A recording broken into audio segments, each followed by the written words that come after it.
Class 440s, number 908, Westminster, backs onto its train. For a short while after these locomotives were introduced, they ran without smoke detectors.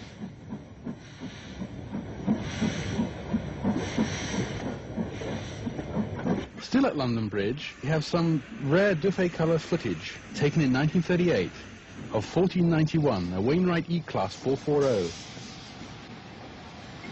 An E4 class 062 tank is in the goods yard at Sutton as an L12 440 424 arrives with the Portsmouth train.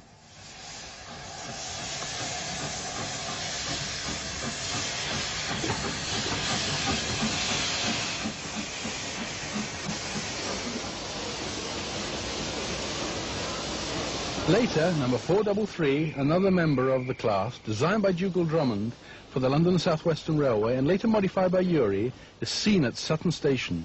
The third rail is in place for the new electric services.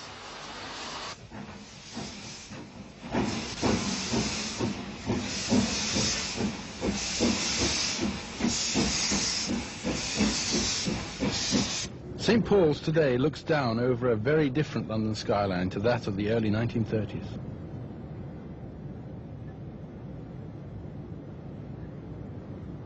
We are back at London Bridge on a rather murky Saturday, probably in 1931. A former London Brighton South Coast Railway 464 tank, number B327, leaves the station with the 2 o'clock Saturdays only for Brighton.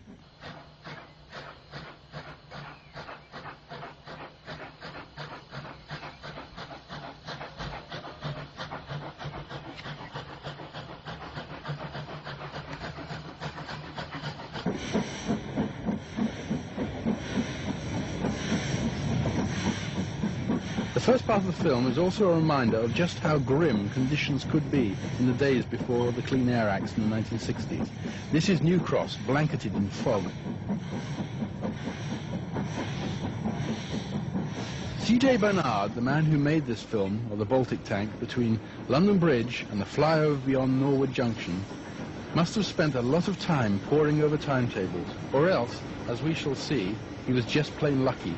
The electric train bearing the filmmaker soon catches up with that hauled by the Baltic tank.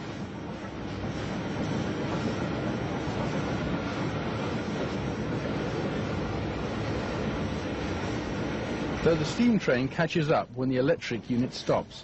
What looks like a Brighton E4 062 tank can be seen. The electric has pulled ahead at Norwood Junction, where B327 is seen again. And on the flyover beyond the junction, these lovely shots of the Baltic tank can be seen.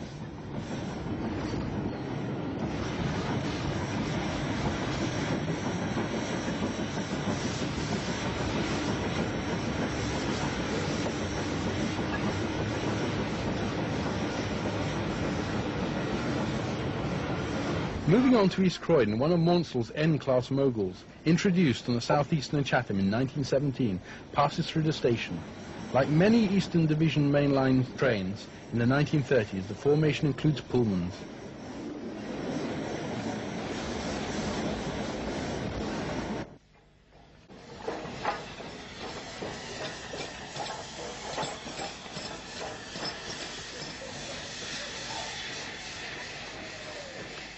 The Baltic makes another appearance. These superb tank locomotives were rebuilt by Maunsell as 460 tender engines in the 1930s. The derailment of one of the River-class 264 tanks at Sevenoaks in 1927 rather prejudiced the Southern against the use of large tank locomotives and express trains.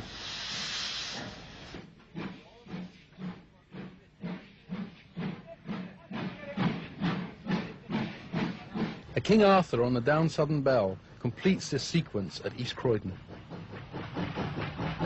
We have now gone down the southeastern main line to Sandling Junction near Folkstone.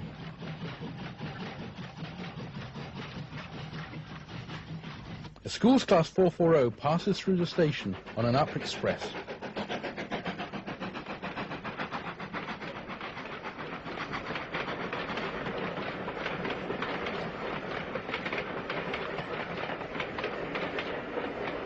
The branch to Hythe and Sandgate, which closed completely in 1951, diverges here. These films were made on 9.5mm stock in the early 1930s. Among the locos seen are an F1 Class 440 on the main line stopping service and an elderly Stirling designed 01 class on the Hythe branch train.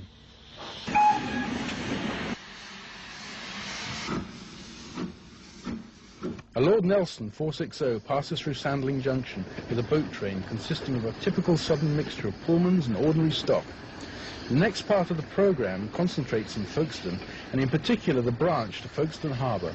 Our films of this line will span a period of nearly 30 years. Another Lord Nelson, this time at Folkstone Junction, where the harbour branch diverges.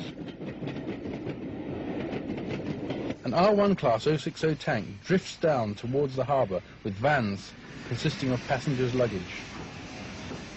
This is shortly followed by the boat train itself, hauled by another R1.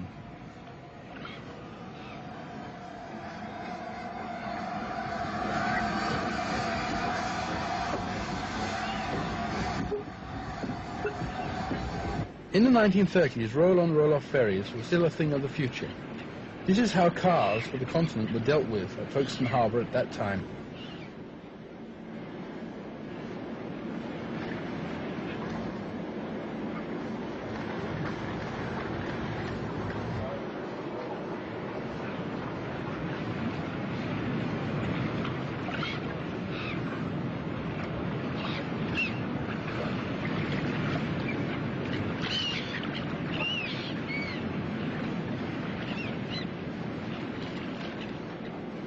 One of the Southern Railway steamers leaves the pier to begin the channel crossing to Boulogne in the early 1930s.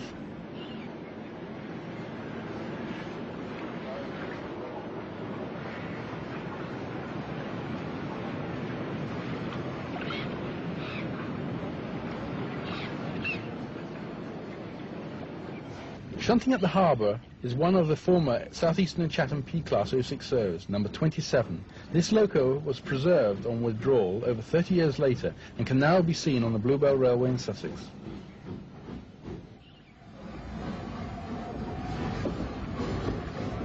One of Mansell's powerful Z-Class 080 tanks was on duty also.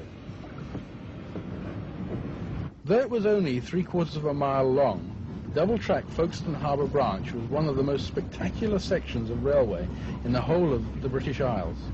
The reason for this was simply the branch's ruling gradient of 1 in 30. Boat trains had to slog up the hill to the junction, with maybe as many as 5 tank locomotives working the train. In this 1930s scene, there are 2 R1 class 060 tanks at the front and another pair banking at the rear. The train in this sequence was probably the Golden Arrow. We will come back to this line and indeed this famous train shortly. But before that, following the chronology of this sequence, we have some very rare film made on the Southern in the dark days of 1940. 14-year-old Ray Stevens filmed these scenes near Beckenham Junction in May and June 1940 on his father's 9.5mm home movie camera. One of Wainwright's C-Class 060s headed a down-through goods train. Schools Class 916, White Gift, heads an up express. On Friday the 31st of May, King Arthur 778, a Pelias, hauls a Dunkirk evacuation train through Beckenham Junction.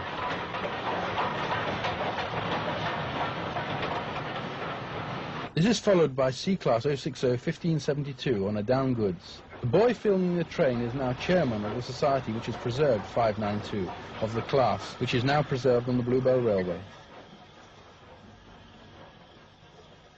C-Class locos 1702 and 1715 bring another of the Dunkirk trains through Beckenham Junction.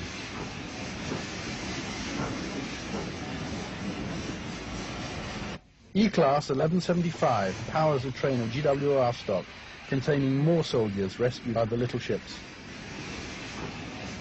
The loco of the next train, one of 600 run in the space of a week to move some 335,000 men, is L-Class 440 1773, built ironically by Borsig of Berlin in 1914, one of only 10 German-built mainline locomotives ever to run in Britain. A down goods in charge of a U1 Class 260, number 1904, heads towards the junction.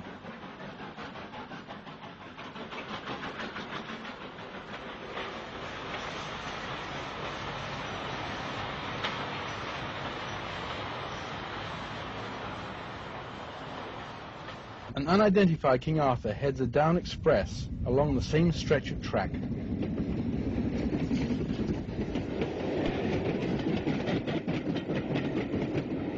Finally, in this sequence, some scenes shot at Orpington in June 1940, as a Schools Class 440 approaches the station.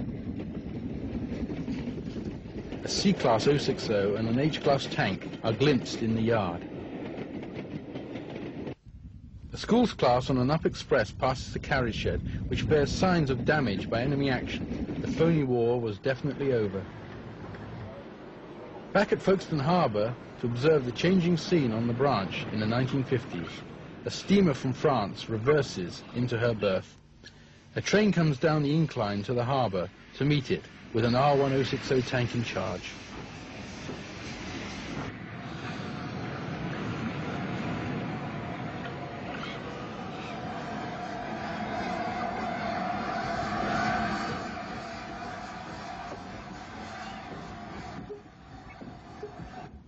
With two R1s at the front and another at the back, a train begins a slog up the incline.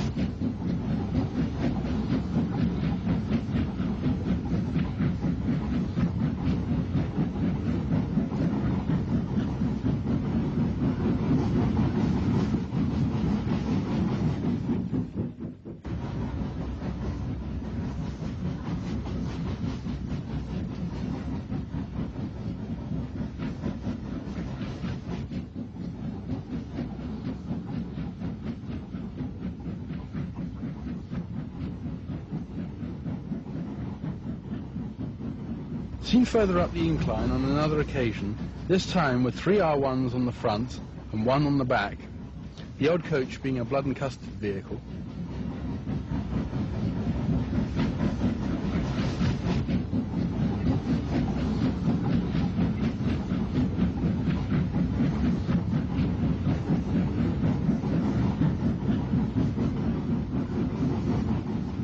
The branch joined the main line at Folkstone Junction, where a BR Standard Class 5 passes through the station.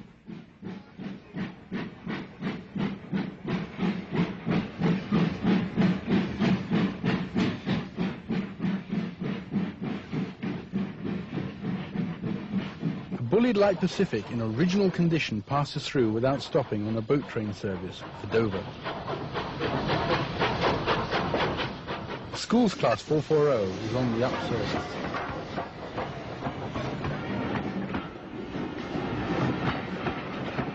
In the late 1950s, rebuilt bully Pacifics were a common sight in Kent, in this period before many of these lines were electrified.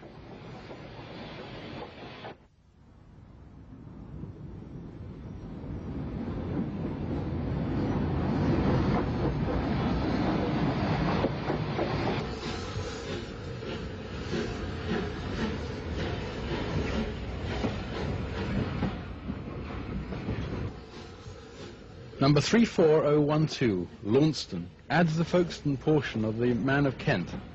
This was the last title to be bestowed on the steam-hauled passenger train on the southern region. It ran from June 1953 to June 1961 between Charing Cross, Folkstone and Dover, with some workings extending to and from Margate.